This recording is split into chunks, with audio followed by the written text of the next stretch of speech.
Missed out on the SEO event of the year?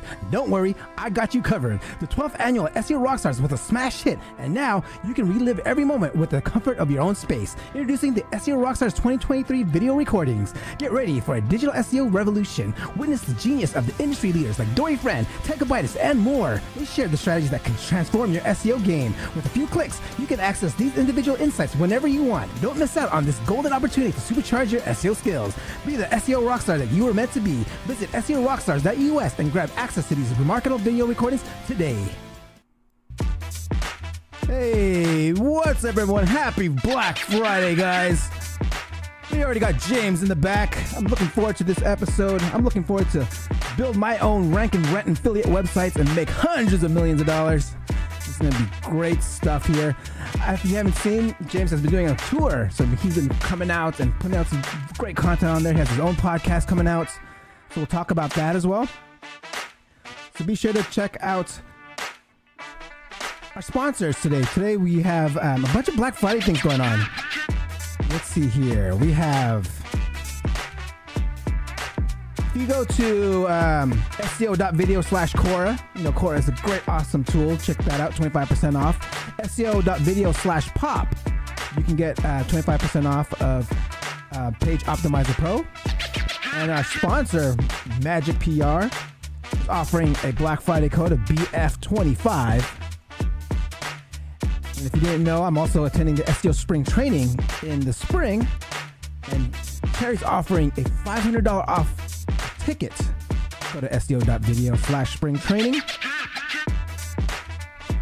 And of course, SEO Rockstar bundles are available for Black Friday specials. Go to SEOrockstars.us. So really, really good stuff there. Don't be shy, guys. I see a bunch of you out there. Say hi in the live chat and let me know where you're watching from.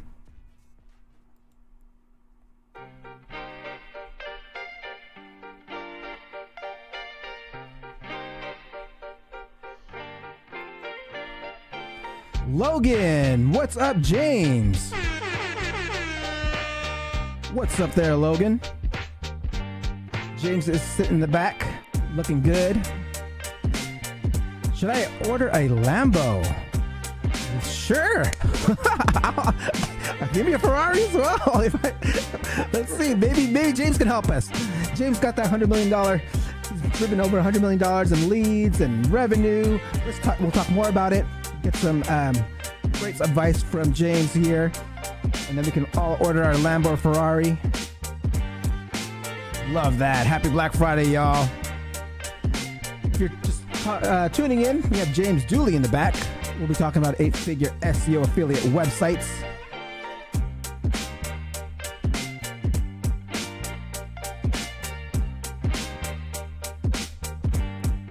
Be sure to get your questions ready and I will address them in the order that they receive.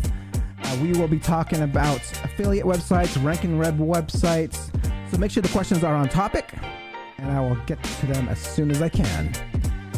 Freddie says, happy Black Friday, y'all. Yes, it's Black Friday. If you missed out the very intro, we have some Black Friday specials going on. Be sure to check out SEO.video/Quora, SEO.video/Pop for 25% off. Magic PR is also offering a Black Friday code, BF25. And SEO Spring Training, $5 off a ticket. SEO.video/Spring Training. Check that out. And of course, our sponsor, SEOrockstars.us, has some great bundles going on as well. Let me go ahead and play a little quick teaser for the SEO Spring Training so you can kind of get a feel of what's going on here. Let me see this right here.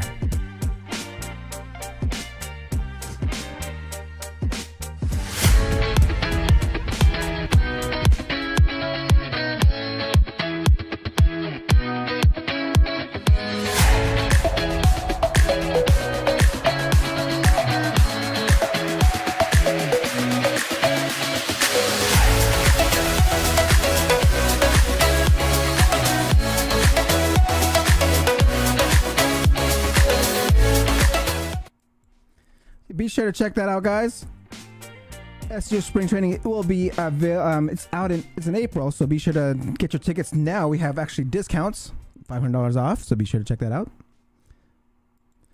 you're just tuning in, we have James Dooley in the back. And we'll be talking about 8-figure SEO affiliate websites, ranking web websites. I see a bunch of you out there. Don't be shy, guys. Happy Friday, y'all.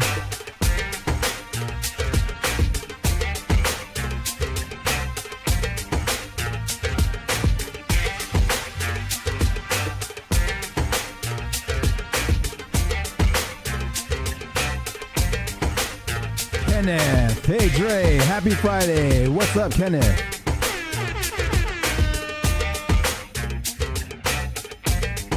Let's see. We got James in the back. What's up, my man, James? How you doing over there?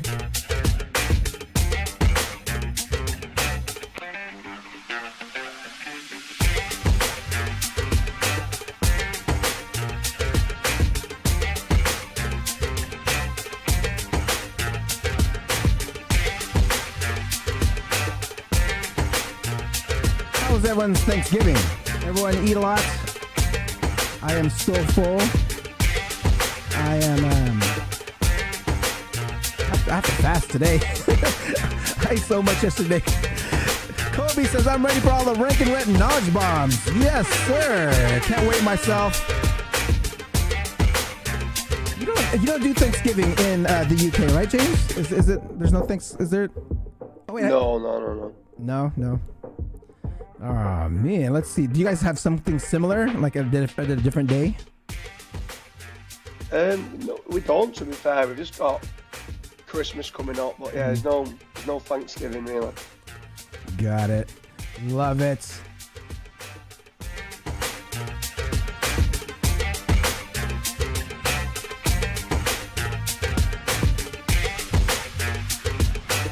We got about 8 more minutes to go, guys. I started the stream a little bit early today so I can get you guys some Black Friday specials. This Black Friday, we have a bunch of specials from a bunch of our friends and sponsors, so be sure to check those out on the screen. Fletcher says, yo, what's up, Dre and James?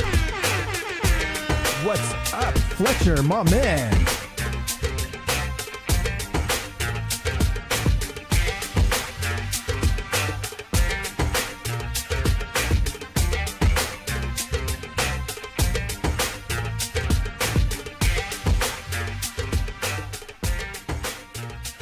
If you're just tuning in, we got James Dooley in the back. That's him right there to the left side of your screen.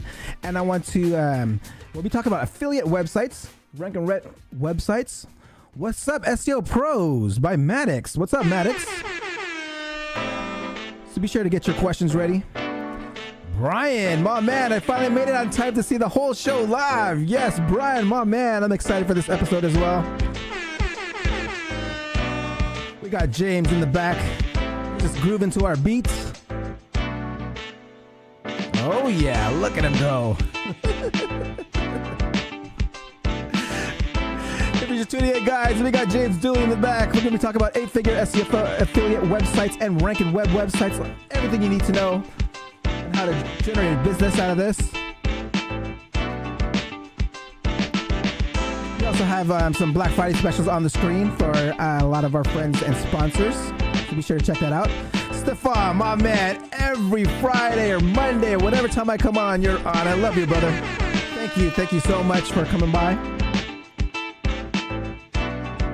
So check out, if you want to check out Quora, that's a great optimization tool, fine-tuning your websites. SEO.video/Quora, SEO.video/Pop. Page Optimizer Pro is another tool I use. And Magic PR, of course. My go-to for high-quality press releases. You can get 25% off, EF25. And my next conference is at SEO Spring Training. $500 off a ticket, SEO.video/Spring Training, and then Rockstars. So be sure to check that out. James, actually, like you were actually at Digital Unfiltered, right? Were you there? No, I didn't. No, I didn't. Wasn't in Digital Unfiltered. Oh, okay. I just went to Chiang Mai SEO. Oh, you went to Chiang Mai because I was with Kazra. I know he wanted to like hook up with someone. I can't remember if it was you or someone else, or he wanted to introduce me to at this conference. But Kazra was there, but yeah, we was at another event. Ah, got it. Love it. Are you going to any other conferences or speaking or anything like that? I'm going to SEO spring training next year. I'm going to Vietnam, the Saigon one in Vietnam. Oh, nice. I always go over to Chiang Mai. There's probably 4 or 5 next year, but I'm done now till Christmas. Nice.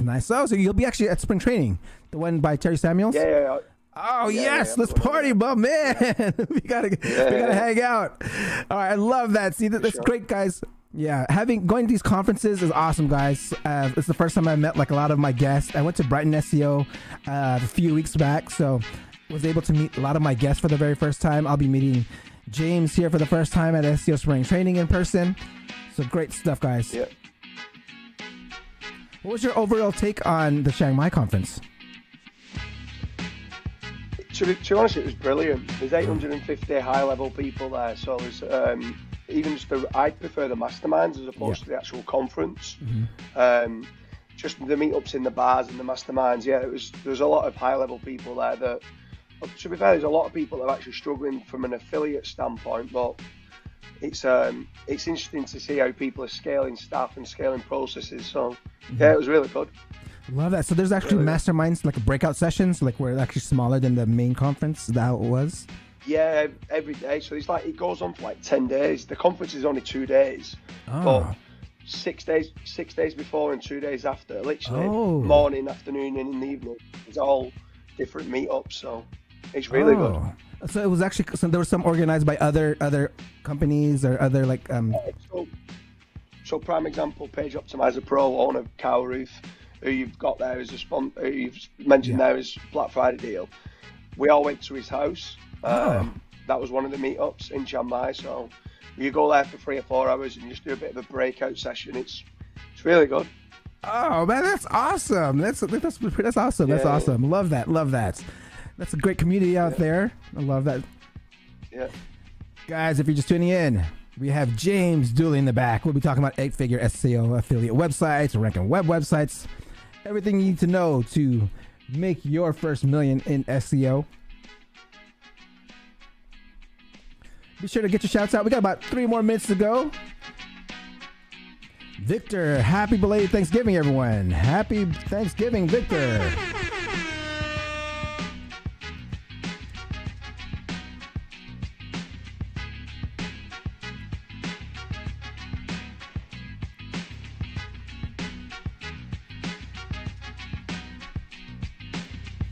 Ernesto, yo, what's up, my man? Happy Friday. Happy Black Friday, everyone. Again, if you want to check out some Black Friday specials, I have a few that I was able to gather from some friends and sponsors. So Black Friday 25% off. We got SEO.video/Cora, SEO.video/Pop for Page Optimizer Pro, which is Kyle Roof's product. Cora is actually owned by Ted Kobitis, you guys didn't know that. So Cora is Ted Kobitis' product. And Magic PR is also having a 25% off Black Friday special at BF25. And SEO Spring Training, $500 off a ticket. You can get to meet me and James in person at SEO.video/Spring Training for that special link. And of course, one of our conferences I've attended virtually almost for the past, 5-6 years is SEO Rockstars. So the videos are actually available now, so you can check those out at SEOrockstars.us.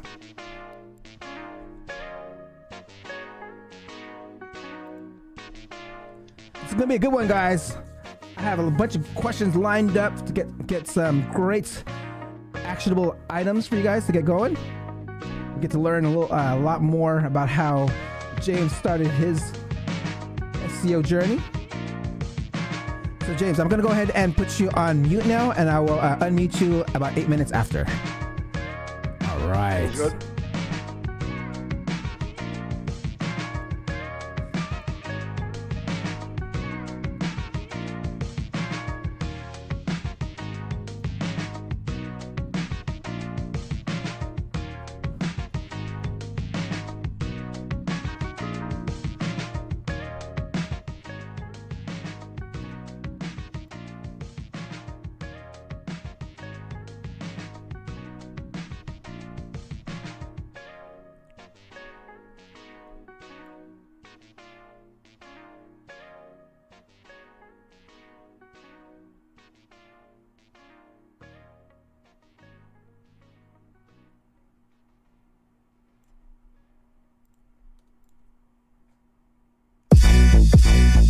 Yeah. Hey, time to get it started. No delay, let's work. Wanna see you be an SEO expert. Paul Andre de Vera, steady dropping knowledge. Over 15 years in the game, so he knows all about it. Master the art of SEO, you will be amazed. Time to get your brand off page to on page. Dropping knowledge, legendary for sure. Whether you're just getting started or self-employed entrepreneur. Yeah, let's go. Subscribe to the SEO video show. Hey, welcome to another episode of the SEO video show where SEO is alive and fun. My name is Paul Andre de Vera, aka Dre, and I curate SEO videos released in the past week into about 1-minute clips. My favorite part of the show is when I get to introduce my guest, and my guest this week is the one and only founder of Fat Rank, James Dooley. Before we get started, let's say what's up to everyone in chat. I see Ernesto, Victor, Stefan, Brian, Maddox, Fletcher, Kobe, Kenneth, Freddie, Kalraj, and Logan. What's up, everyone? Happy Friday. Please like, subscribe, and hit that notification bell. Now let's get on with the show. Hey Dre, why do mobile marketers make good parents? They're responsive! Ah! Boom, boom, boom, boom, boom, boom, boom.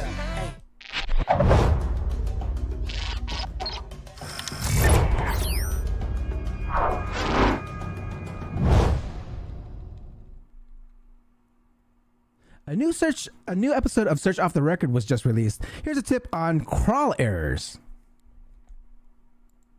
It's like if you see 5,000 crawl errors on your site in Search Console, is that good or bad?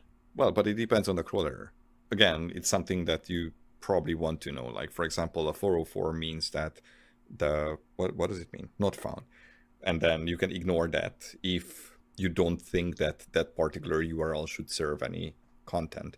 But then if you look at errors in the 500 range, then suddenly you are like, oh, okay, my server had some hiccups, and in a given time, 90% of the responses were all in the 500 range, or the statuses were all in the 500 range. Maybe I need to check that out. Okay, that's a super useful way of differentiating. Like 500s, definitely check those out. 404s, 410s, like look at some samples and then like ignore most of them. Decide. Okay, so if like some negative SEO site links to 1 million of my pages and they all go to 404, it's like, meh, okay. Fantastic. Now I can sleep in peace. With larger websites, with that need crawl budget, I feel it's still best practice to keep your site free of errors. I mean, some of these error pages can be removed from your sitemaps, and if they're showing up there, yeah, just remove them. All right, the quality rater guidelines has actually been updated. Marie Haynes shares her insights around the update on forum and QA pages. Let's check this one out. Quality pages have extremely satisfying conversations. It's more just the types of pages that people tend to have the same characteristics, including, and here's the characteristics then, participation from users who have put a great deal of effort into their posts. They talk about how much effort was put into the posts, and have a wealth of experience and or expertise on a topic. I think this could be a way to add information gain, is if you can add experience in a way that many would not have access to in their real world life. I think that's really important. I know we're talking forums here, but really important for reviews content as well, that like, if I've actually used a product, I've got this experience that you might not have, right? So being able to actually demonstrate that is something that I think that Google would reward. In my contribution in the new SEO in 2024 book by Majestic, I use a strategy to optimize, I talk about the strategy of optimizing your engagement on Reddit and Quora. I mean, use tools like Quora and Pop on your responses on these types of websites, and watch them show up in like search the new SGE and in new perspective places. So be sure to check that one out. All right, Nathan Gotch shares his merger SEO technique to increase rankings. Let's check this one out.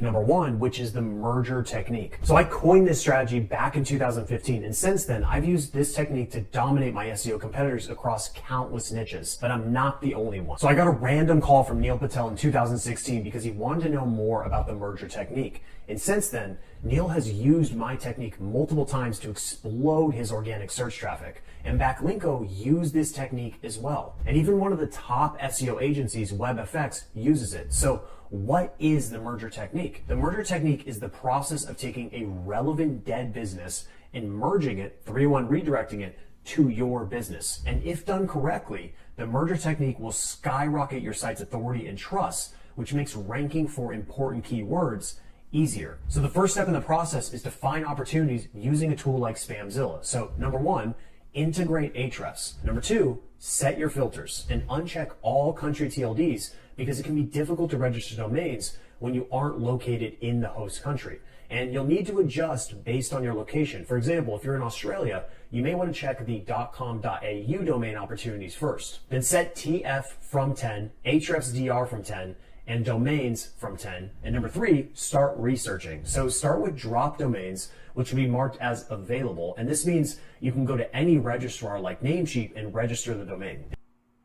I would do this all day if I had the budget to acquire companies like Neil Patel did. I mean, he did that with, what was that one? With his keyword research was also acquired, and he just kind of forwarded on his Neil Patel. And I believe he bought like the other one, the people also ask type of thing, that other one. Either way, I don't think you can get the same results by buying expired domains. So be sure to research expired domains who were actually existing businesses. I mean, Nathan goes over the process in the entire video.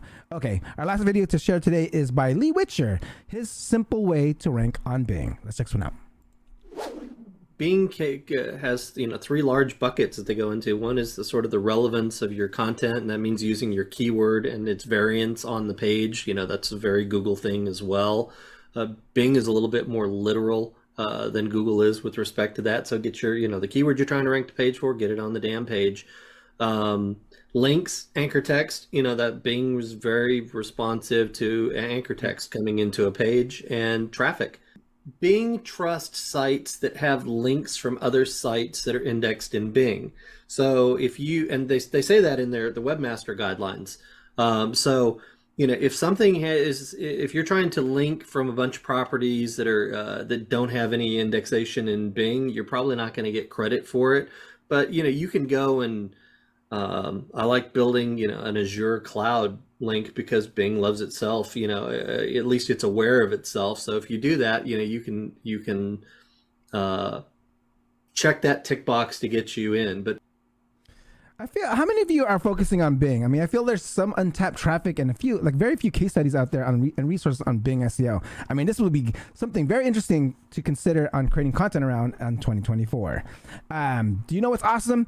That would be awesome to start in 2024, building and ranking websites.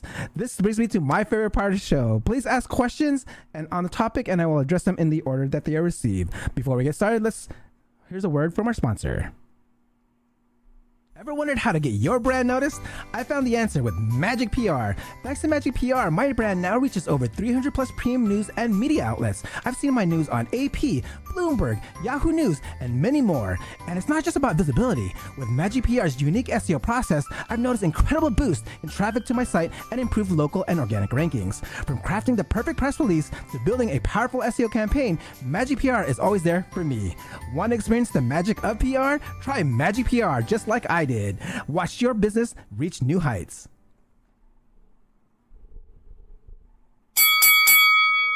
James is an entrepreneur who has grown to the most extensive digital real estate portfolio in the UK. He started his career in digital marketing in 2009 when he built his first website. He is the CEO of Promo SEO and the founder of FatRank. He has made over 1,000 domains online, a UK-based digital landlord generating over 1 million leads. Please welcome the SEO millionaire, James Dooley.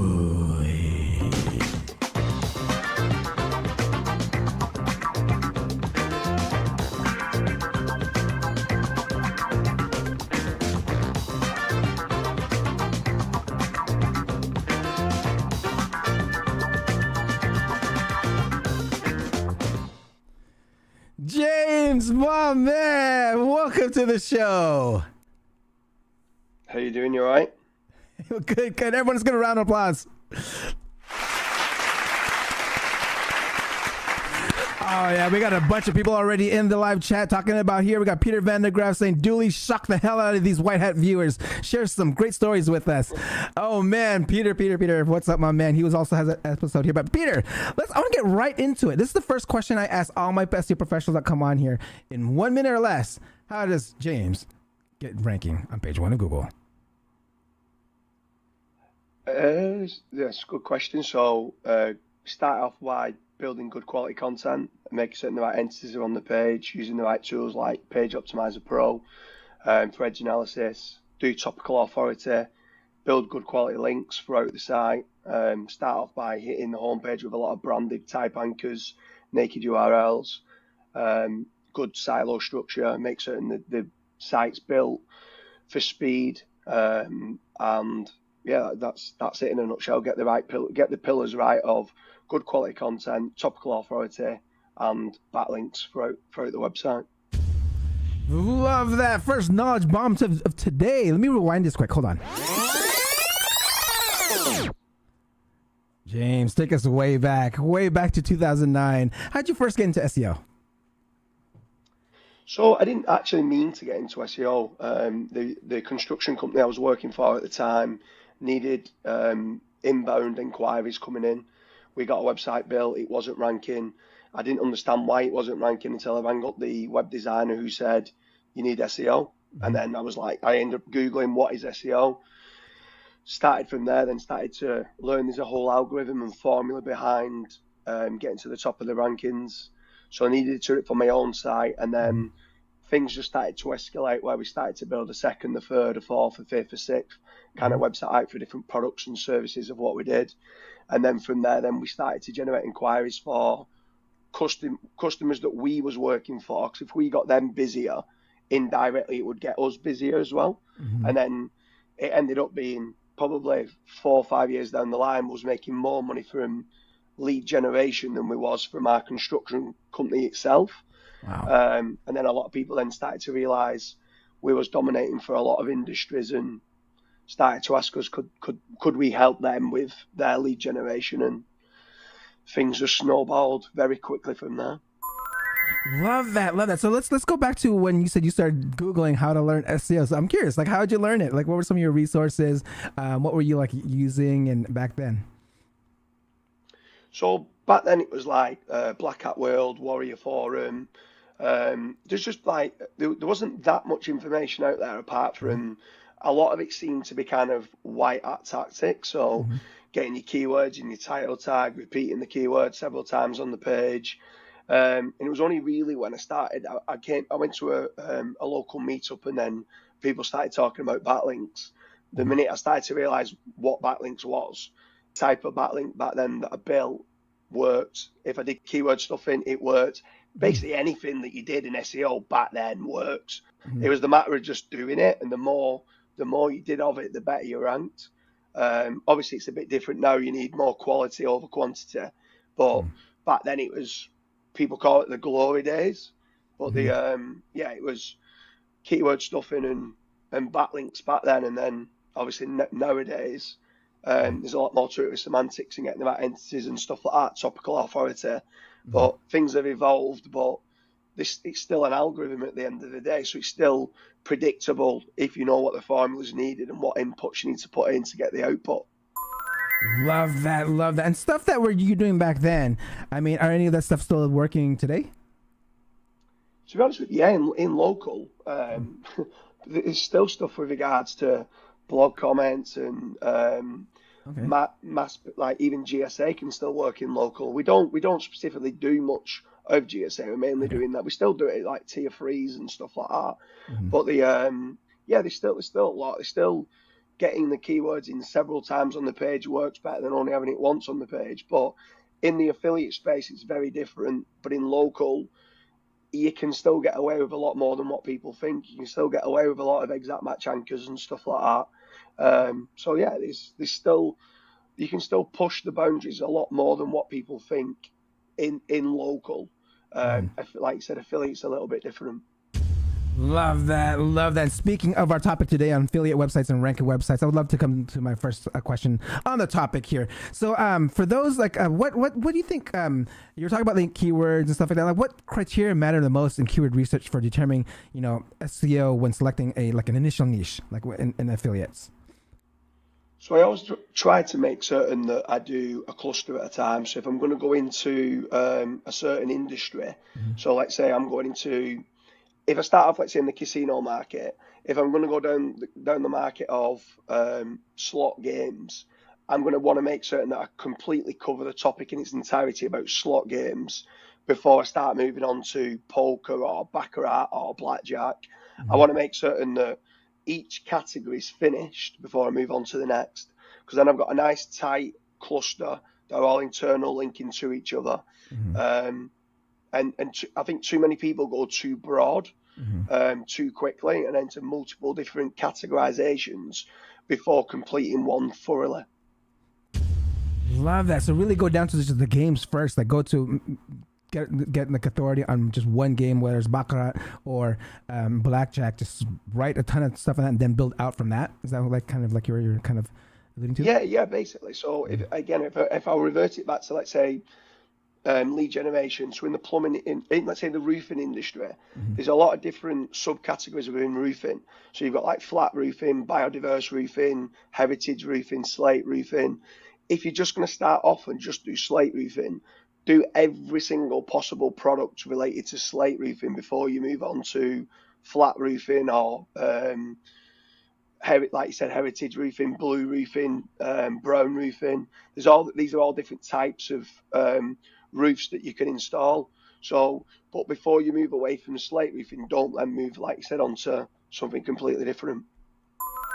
Love that. Okay, so let's go on to kind of the on-page optimizations, because you mentioned that you use like tools like Quora or Page Optimizer Pro. I mean, what are some specific on-site optimizations that a total beginner should like really have in place for like a lead gen website to succeed? So it depends on the budgets. If you've got low budgets, some people prefer using like Phrase. Phrase is quite good for doing outlines. Some people use Surfer SEO because they like the dashboard of it and stuff like that. Cow Roof, in my opinion, is an absolute legend when it comes to on-page techniques. So Page Optimizer Pro is an absolute amazing tool for edge analysis, making certain that the right words are needed on the page, the right semantics, the right entities are needed in the right places as well. So making certain your core focus entity of whatever the search intent of that page is in the URL, in the title, in the H1, in the opening sentence. Going like with your subtopics in your H2s. You could use certain tools like Market Muse is quite good. Market Muse is a bit more expensive because it does a topical model system as opposed to correlation. But to be honest with you, if in local you're using any of the tools of Page Optimizer Pro, Surfer SEO, Phrase, Market Muse, you're probably 99% of the way there, because a lot of us aren't using those type of tools. Love that. We got our first question here on the topic by Stefan. Hi, James. How do you decide what content to write? How do you organize it?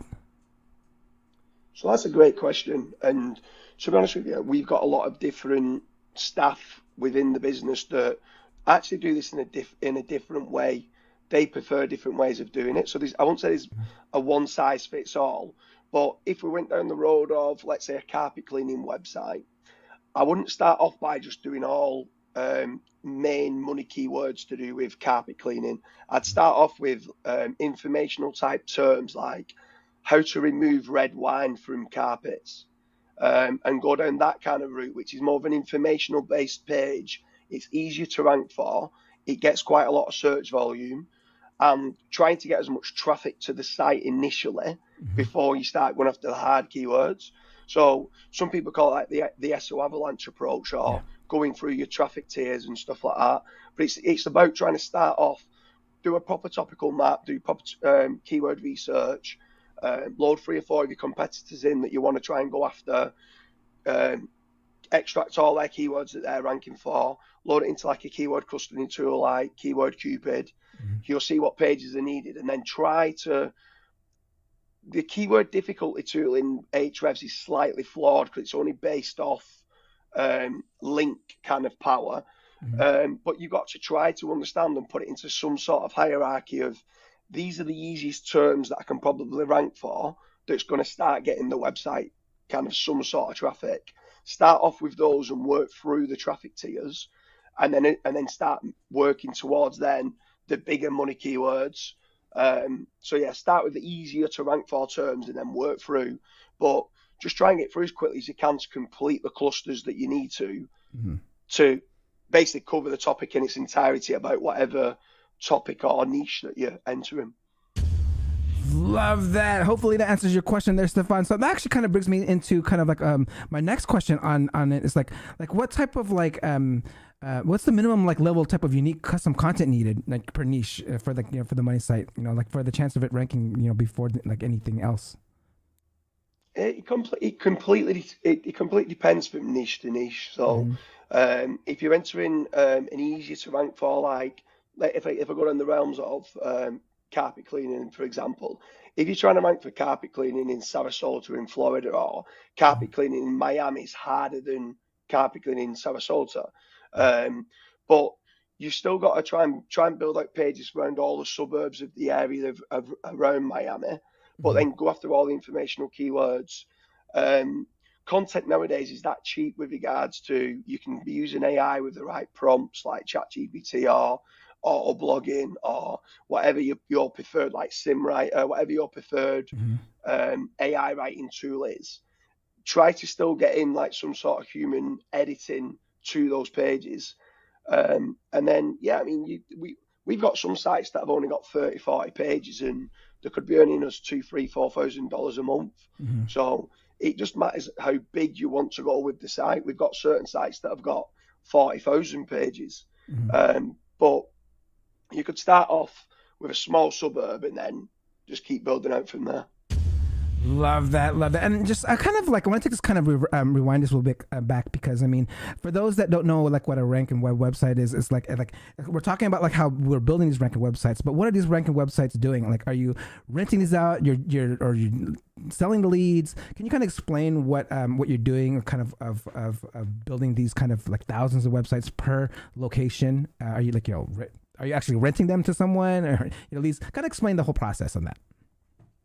So the easiest process so first and foremost, rank and rent is to get a website, get it ranking, and then rent it out to the client that would want those type of inquiries. Okay. So let's say a personal injury attorney, right? So they're brilliant at doing what they do in law and dealing with cases. But you try and talk to them about title tags, about entities on a page, about backlinks, the mind just blows up and they don't have a clue what you're talking about. So my issue is with client SEO is that if I'm trying to explain to them what I'm doing, they want to know what I'm doing, why I'm doing it, and how I'm doing it. And it becomes too much of a nightmare because I'm spending too long explaining what I'm doing than physically doing the work. I need to do nice glossy reports every month, have conversations with the client. So this method is, I don't need to talk about what I'm doing and how I'm doing it. Also, what I need to talk about is I'm going to generate you inquiries for what you want. You will get those inquiries and convert them and make good profit. Pay us a percentage of those profits. So what starts to happen is we actually start off by doing lead generation for these companies. We build up the trust. They start seeing the inquiries are exactly what they're looking for. And at that point, they start to say, okay, if we want exclusivity on that website, how much is it going to cost? Depending on the niche, depending on how many inquiries we're getting, we might say it's $3,000 a month. It could be $10,000 a month. It completely depends. And then we'll agree a figure, and then we'll rent that site out for that price. Love that. So when you're thinking about these websites, so you're actually just building them, like you're creating a set of them already, and then like if you'll find someone to take those leads, or you're building it on demand when you get a new client or you find someone that's looking for those leads. How does that work? Is it which way? So we'll enter a market before we even have got a client, because we know, let's say, roofing. People always need and will always need to have a roofer come and fix the roof, or new roofs are always going to be built on new houses. So it's up to my sales team, once we've built it and we're starting generating inquiries, to find a roofer that physically wants those inquiries. So we'll start off with a niche. Like I said, we might start off with roofing. We'll go broad. We build a big site, everything related to roofing. We might get 10 different customers, 10 different roofers put onto that website. Once then 10 customers are on the website, at that point, we always say, like, the cream rises to the top. So out of them, whoever starts to pay the most out of those 10 roofers, we'll start speaking to them more. They might start saying, look, we make the most profit on church roofing or heritage roofing. Some do biodiverse roofing, which is where you put in, like, kind of plants and stuff on the actual roof. So it sucks in carbon dioxide and kind of releases oxygen. So in, like, big cities like New York or London, these are big kind of, like, there's a lot of money that goes into biodiverse roofs. So if we could go and build out sites for that, they would pay way more money than what you would just for normal tiled roofing. So we'll start broad, and then what we might start to do is, once we've got a good client, we'll start building, like, exact match domains. So at that point, we might start building a site for heritageroofingforchurches.com, biodiverseroofing.uk, and stuff like that. So we'll go proper tailored and targeted to what the client wants. But initially, we'll start broad, enter a market. Could be plumbing, it could be roofing, it could be electricians. And then from there, they'll start to tell us what they make the most profit in, and then we'll kind of go down a rabbit hole to find how we can get those inquiries from them. Oh, knowledge bomb right there, guys. Love that there. Peter says, great business models. Keep sharing. And if you guys got questions, we go ahead and ask them in the live chat. We have one question here by Kazra. Kazra says, what's one thing that James took away from Chiang Mai SEO? It's the community, it's the networking events. We sometimes, if you're in local meetups, you can be the biggest fish in a pond, or you can be the brightest person in a room. But if you're the brightest person in a room, you're in the wrong room. So you need to kind of get yourself in a different room where you're all leveling up and helping each other out. At Chiang Mai, there's 850 high-level SEOs that attend. Now, it's not the only event. There's, like, the SEO spring training next year. That's another really high-level event. I can't wait to come and meet you there yourself, Dre. These networking events are just such an amazing place to help each other out. So the biggest knowledge bomb is get networking, get attending these kind of mastermind events, because the level of knowledge and the stuff that you learn from other people, it's just second to none. Love that. Okay, so I'm curious, like, now that we talked about, like, what the ranking websites work and the business model around it. Okay, so now I want to get my website now going, right? So I built out my websites. I started small on ranking for, like, smaller terms and starting to rank for, bigger terms now. What are some link building tactics or strategies that you look like in the earlier phases? What type worked best initially? So when I first got a site, prior to building the link building, and let's say I've got some of the pages that have been written, I want to tick all the boxes for EEAT.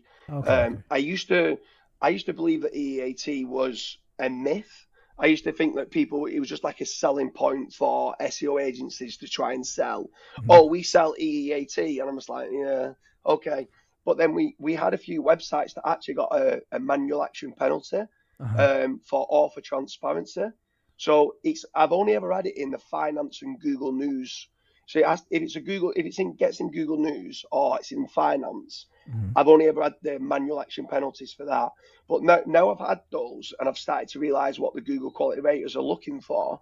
I want to just tick all the boxes. Just get an about us page, get a meet the team page, get an address, get a telephone number, get 2 or 3 different email addresses.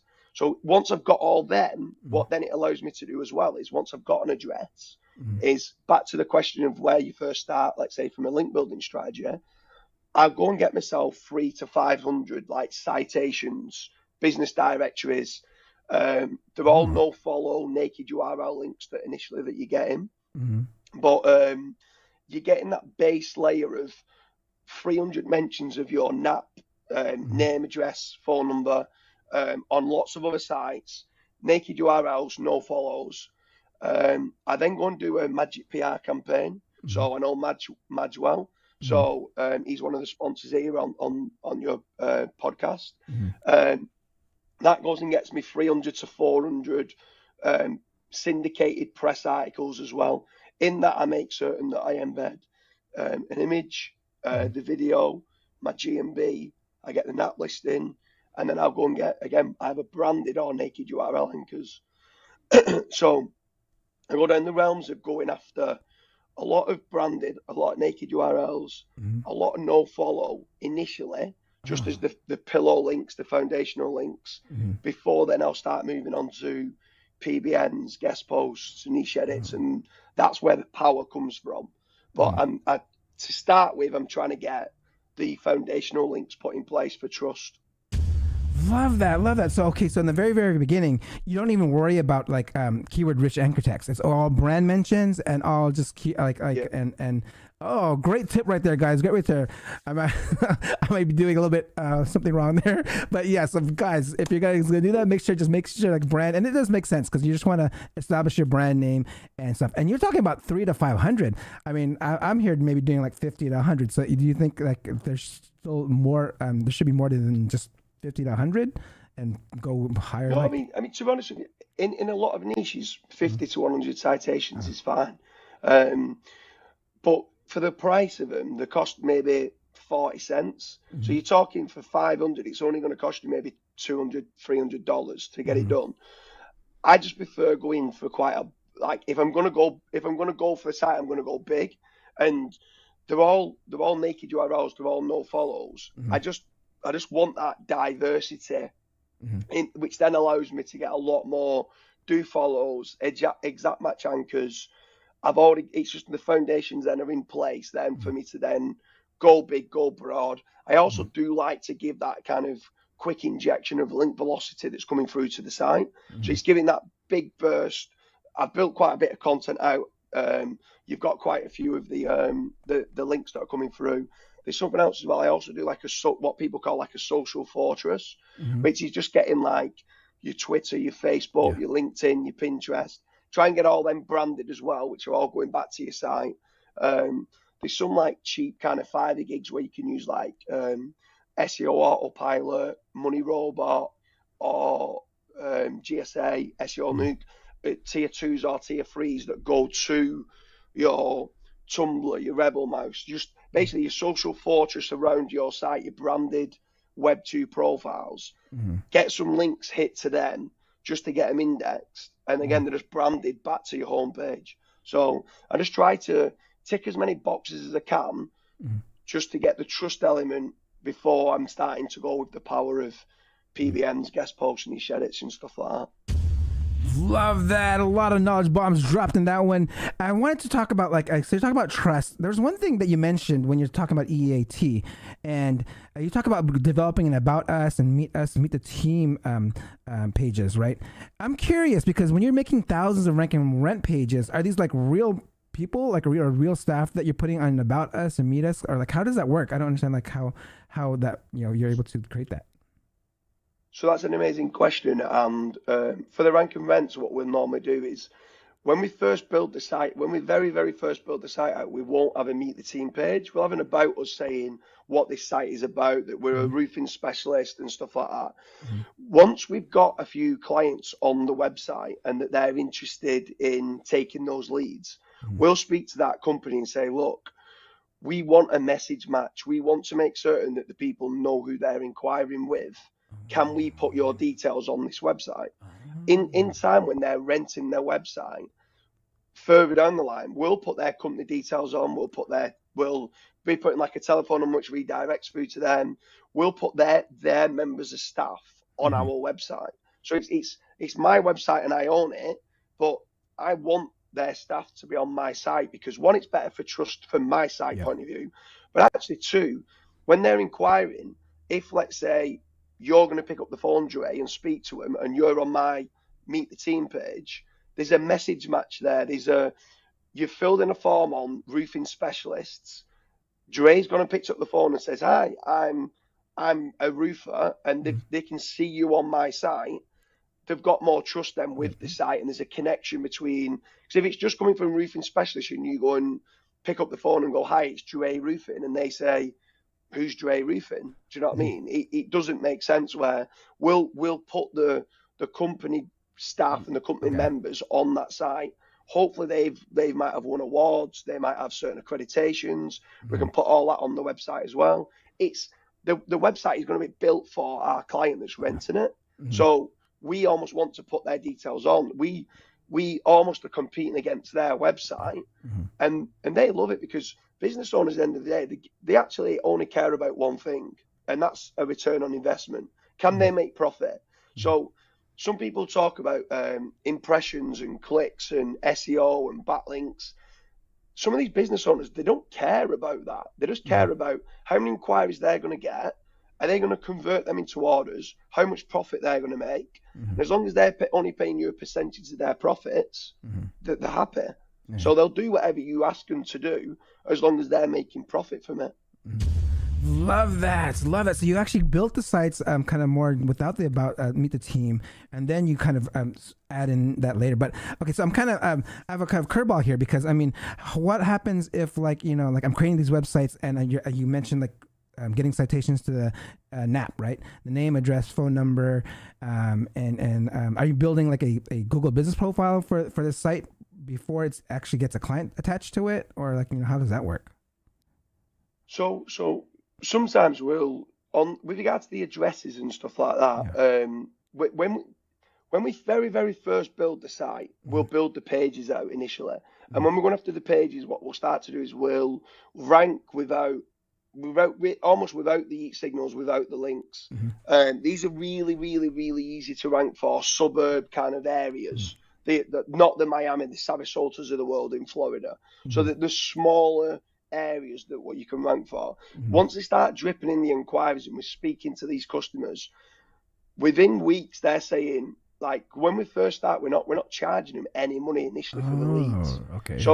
So when you can't rent a site out that's not ranking, and for us to rank it, we need backlinks. So initially, the very, very, very start is we'll generate your inquiries. Don't pay for those inquiries, just pay us anything that you convert. If you don't convert, you don't pay us any money. So we'll start to generate some leads in small suburbs very quickly, even just within a few weeks.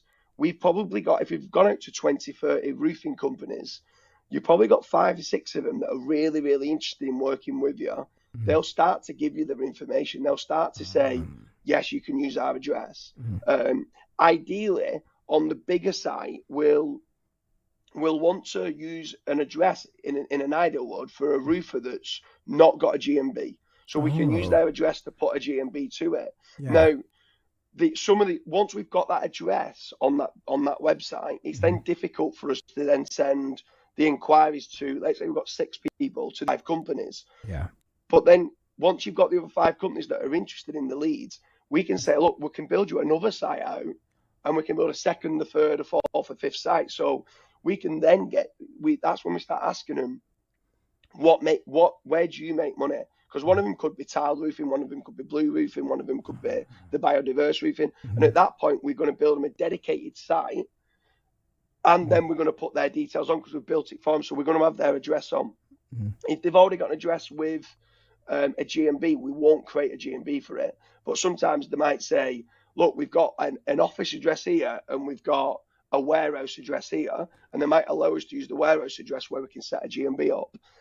If we can't create a GMB, we don't create a GMB. But we always try to get an address. It could be the director's address that we might use, just any address that we can get hold of that they're happy for us to use, we'll put on the site. We'll never use their direct telephone number. We'll always do it through like a Twilio number, which redirects through to them. So we've always got access and control. If ever they stop paying, we can change where the inquiries are going through to on a telephone number. we can change the address if we have to. But the truth of the matter is, once they start paying, they're making a return on investment. We always make certain that they're making a return on investment. If they're not, we'll stop them renting the stuff they are. Like, we want the clients long term to make money. Mm-hmm. If they're making money, they'll stay with you for a long time. Love that. All right. So, okay, now we got into like talking about like the first tier of linking or the foundational linking, and you said like after that, that's when you start doing more of the maybe the PBNs and stuff like that. So with the links and stuff like that, what's the strategy behind there? Like, are they like niche relevant? Are they, like you're making sure they're on topic, or does that matter? What's your like kind of your take on that, on backlinks? So if I'm going down the road of the holy grail of the link building, it's high powered, relevant, trust, low toxicity, contextual, as high up the page as you can. That's a perfect link. The truth of the matter is, do you need a perfect link? Is perfect the enemy of progression? I think so. So if within your link profile you can get some powerful links that are not relevant, does that move the needle? Yes, it does. Mm-hmm. Does some relevant links that aren't that powerful move the needle? Yes, it does. You want a diverse backlink profile. If you can get lots of relevant, powerful, trusted, low toxic backlinks, perfect. Mm-hmm. But some of those are very, very, very expensive to get. So is it good to have a blended mix of some that might not be relevant but might be really powerful? Does that move the needle? Absolutely it does. So I'd say just go out and get as many links as you can. I'm not saying go and get don't go and get a 5 gig with 10,000 backlinks, but if it's a high DR, not that DR is everything, DR can be manipulated, but as long as it's got some sort of power, some sort of trust, and some of the links, that's good enough. Mm-hmm. Love that. So you said higher on the page. I mean, let's talk more about like the type of quality of links. So I mean, in your past testing, you revealed like differences between, the same domain site-wide footer links versus branded homepage links specifically. I mean, like how do you like? Can you explain what your findings were? So the best quality link that you can get is on a homepage contextually. Okay. That because the most power generally is on a homepage. So that's where your PBN links kind of come in. It's difficult to get really, really relevant PBN links because like you just can't, the volume of links that you need, you can't go down the relevant route, but that's going to get your power kind of route contextually if you can on the homepage. That's where you get your power from. If you're needing then to get more relevant links because you've got a lot of powerful irrelevant links, you need to then start building more guest posts. Guest posts, you can determine the title tag, so you can make it as relevant as you want. ONG used to call it reverse sink or swim, where you'd kind of line up and try and rank the guest post for what you're trying to make your money page for. Go and get it. So it's lining up, really, really lining up the relevance in the title tag. So if you're trying to rank for best casino sites, go and try and get a guest post that says in the title best casino sites. Internal link that to your page with the exact match anchor best casino sites. You're really, really lining up the relevance there between it. So you've got the power from PBNs, but they're not that relevant. But you've got a lot of relevance with the guest posts, which are going through to it. And then what you can then go and do is hit it with some tier 2 backlinks, which could be niche edit or link insertions. So at a page level, those guest posts are not just relevant, but they actually are sending some page rank distribution as well, because you've powered that kind of page up as well. Excellent! Love that. Okay, we have another question here from Peter Vandergraaf. How much work of what you do in your business can be automated with AI assistance? So first and foremost, I'm a massive advocate. Peter Vandergraaf is an absolute legend.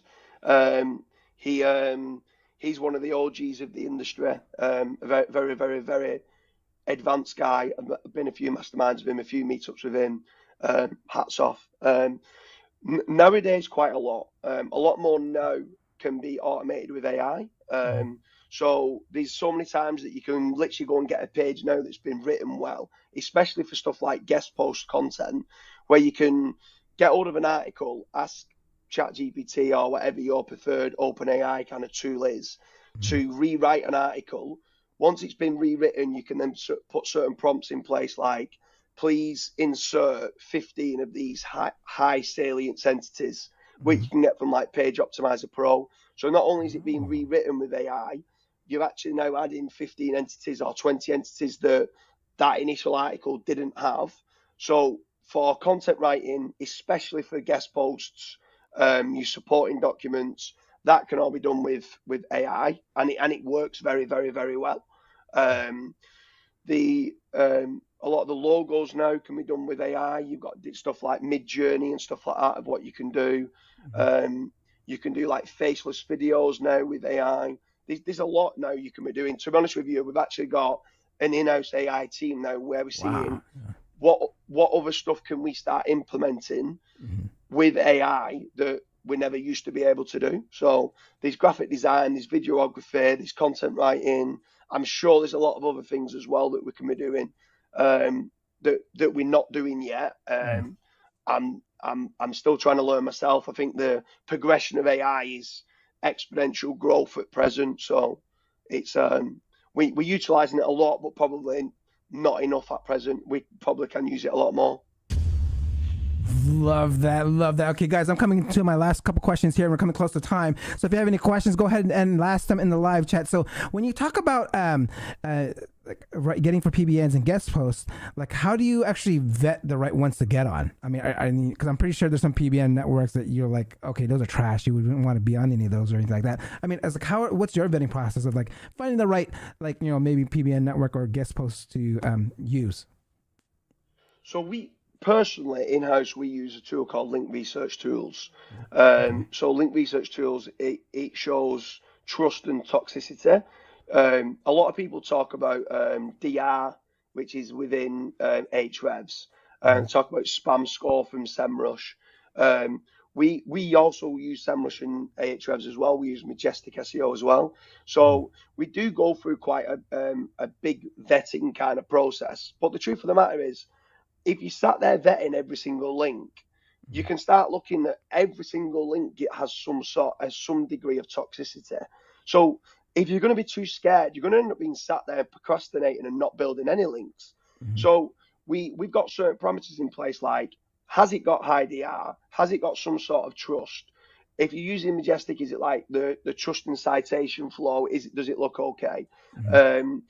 Where does it clearly look like a PBN? How many outbound links has it got? Is it getting traffic? Has the traffic on it is it on a massive decline? So all these type of things we're looking at. But the truth of the matter is, I could sit there saying it's got to be relevant, it's got to be trusted, it's got to be powerful, and all the rest of it. But then I wouldn't build any links. So I've got to get to a point where it's good enough, and if it's good enough, we'll build it. But yeah, if you're not using certain tools, like, just choose one of them. And at least if you're using Ahrefs, you can look at DR and look at traffic, and then look at the last 3 or 4 guest posts and just check that they've been indexed. If it's linking to casino and CBD and all these other things, do you want to be connected and part of a bad link neighborhood with them? Maybe not. So just put certain parameters in place like that to see whether you want a link from that site. But just don't suffer with paralysis analysis. You need to get links. Just go and look at 20 and choose the best 10 and go and get those links placed. Love that, guys. Great knowledge bomb right there to analyze the neighborhoods. I haven't thought that far. So analyze the neighborhoods of the networks that you may want to be affiliated with. Okay, let's take this is the last question I'm going to take from the audience before we sign off here. It goes from Dusko. What problems with Google can you expect to have that are specifically related to doing rank and rent at scale? So on the rank and rents, I'm not really too worried about. On the I've got a few sites with regards to like display ads and stuff like that. Now on display ads, which are more like informational based kind of websites that you build out, SGE is a big worry for me on that, because I feel like SGE is going to start taking a lot of the clicks away from certain sites for informational based terms, because they're going to answer it with the AI. I feel like SGE is going to come in, that's going to answer the queries to get you from the top of the funnel type terms quickly get you towards the bottom of the funnel terms. Why? Well, because top of the funnel, they don't make much money on PPC. There's an argument to say, James, you're incorrect there, because Google make money off Google AdSense. So why are they going to take away clicks from sites that have got AdSense on the site? But I feel what they're trying to do is get you from top of the funnel as quickly down to the bottom of the funnel, and the bottom of the funnel terms, people then are bidding on PPC. They're going to make more money on the actual PPC than they are on AdSense. So I worry about kind of display ads type informational websites. My rank and rents in the local industry, we're that broad, and we giving the best answers and giving the right images, the right videos, the right content for what people want. So if someone's looking for carpet cleaning in Sarasota, and that's what we do, and that's what the customer who we send the leads through to do, why is Google going to penalize that site? Do you know what I mean? If we was manipulating it and doing a fake address and fake reviews, and Google can detect fake CTR traffic and stuff like that, and we're doing all that, yes, I'm going to be worried, because Google at some point is going to find me out. But the stuff we're doing, it's the best content, the best images, the best videos. We feel like this site is the best for that search term. Therefore, I'm not that worried. Love it, love it. We got one question here that snuck in. It's a quick one. Hey, James, do you use Google Drive Stacks? So yes, for Bing you can use like Azure, which is better. But for there's certain Google Drive stacks that people do with regards to stacking up all different stuff that are all linked together. I don't personally do it. I just order I think there's a certain like legit or SEO clerks type gig that we buy. I think it's something like $60. That's something else that we can do. After we've done the citations and the press release, if we feel like we need some more kind of branded anchors and stuff like that, we'll do a Google Drive stack with that. We'll put in embedding of images, embedding of the GMB, embedding of the videos, images, GMB. We'll put the NAT listing on there. They're all internal linking to other stuff. We'll link from the Google Drive stacks to some of the citations, some of the press, the guest posts that we have. So we're kind of tearing it all up as much as we can. So we're almost seeing it as being like the Google Drive stack's got like tier 4 to tier 3s to tier 2s, which can link to our guest posts, which are also linked to our social fortress.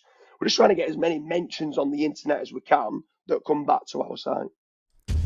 Love that, love that. And my last question of today is, if for someone that wants to become an SEO professional, become an SEO themselves, what would your advice be to them?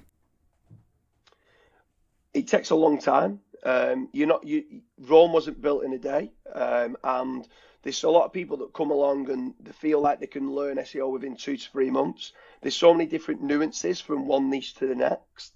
You need to understand what good quality content looks like. I'd recommend like joining, let's say, like IMG, Kyle Roof's kind of training program with regards to one page. You need to learn technical, you need to learn good silo structure, making certain that the site's built, that it's fast, that it's loading fast, that you've got good cache input on there, like Cloudflare and stuff like that, that you understand what actually a good backlink looks like. All this takes time. If you want to be a plumber, you've got to go through 3-4 years worth of training to be a qualified plumber. The whole like saying is, it takes 10,000 hours of training to be an expert in a field. It's the same with SEO. Don't just go and think that you've gone and done a Neil Patel course and you've done a 10-hour course and now you're an SEO expert. I'd also say that don't get too demoralized if you do get hit with a Google penalty. Growth is never linear. It's always up and down, up and down, up and down. And as long as you're doing the right things long term, you'll earn good money out of it. But go to a lot of meetups, go to a lot of masterminds, a lot of conferences. Make certain you go and come speak to people like yourself, Dre. So when you come in to a meetup, come and speak to somebody like yourself. Go and buy yourself a drink at the bar and introduce yourself and try and network with people that you think are on a higher level to what you are, to see whether they can help you elevate, to see where you are. But it's not short term. You've got to put a lot of time, a lot of effort in. You've got to do a lot of, I would say the events are better than trying to learn online, because there's a lot of SEO myths shared online, and people in the bars at these events will debunk certain myths that you might seem to be what you think is the right way of doing it. They might say, no, go down this route, not that route. So that's probably the best advice I can give. I know some people don't like hearing that because they want a push button SEO strategy, but the truth of the matter is there isn't a push button SEO strategy anymore. Man, that's a solid answer there, guys. And for this episode to feel complete for you, how can people get a hold of you? What are some upcoming projects? I know you have a new podcast coming out as well. Please let us know more about it. So I've got jamesdooley.com. On jamesdooley.com, it'll show you a little bit about who I am and what I do. I've got all my social profiles on there, like Twitter, Instagram, Facebook, Pinterest. I'm going to start being a little bit more active on YouTube.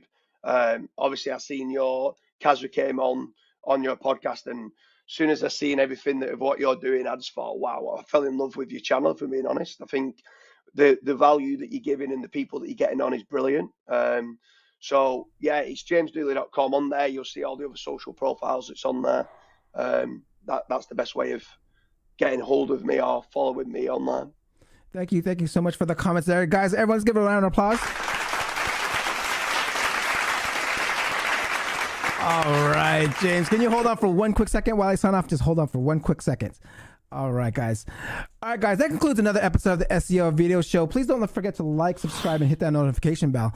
And of course, today is Black Friday, so don't forget we have 25% off Quora, SEO.video/Quora, SEO.video/Pop for Page Optimizer Pro, 25% off that. Magic PR also has a 25% off Black Friday code of BF25.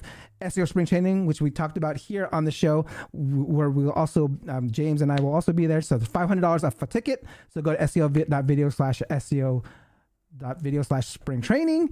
And then, of course, SEO Rockstars bundles. Check that out at SEORockstars.us.